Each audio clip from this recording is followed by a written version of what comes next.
વિદ્યાર્થીઓને એક rocket launching કઈ રીતે જાય છે, કઈ રીતે કામ કરે છે, એને પ્રત્યક્ષ નિહાળવાનો મોકો મળ્યો.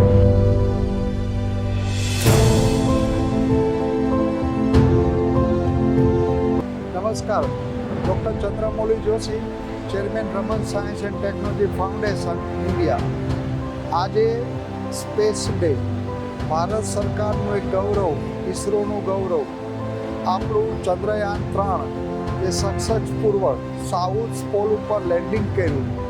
એના સેલિબ્રેશન માટે એક વીકથી ઇસરો, સાયન્સ સિટી અને ગુજકોસ્ટ બધાના સહયોગથી સ્પેશિયલ ફેસ્ટિવલ ઓન સ્પેસ આપણે ઉજવી રહ્યા છીએ. આજના દિવસ એક વિશેષ દિવસ હતો. બાળકોએ રોકેટ બનાવ્યા. રોકેટ શું છે, એમાં કયા કયા ભાગ હોય છે, એનું કામ શું થાય છે, એની સમજ આપવામાં આવી. ત્યારબાદ આ રોકેટનું જે નિયમ મુજબ થર્ડ લો જે કામ કરે છે અને જે આપણે મોટા રોકેટો લોન્ચિંગ થાય છે એવા જ રીતે આપણે અહીંયા લોન્ચિંગ કરવામાં આવ્યું.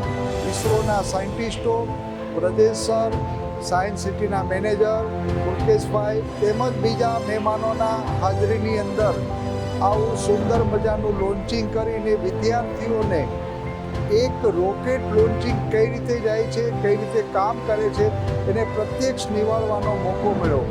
સાયન્સ સિટીનું આ જે કામ છે એ ખરેખર પ્રશંસનીય છે અને વિદ્યાર્થીઓમાં આનાથી ઘણી બધી માહિતીઓ પ્રાપ્ત થાય છે અને ભવિષ્યમાં આના દ્વારા ભારતને સારા એવા સાયન્ટિસ્ટ મળવાની સંભાવના રહેશે.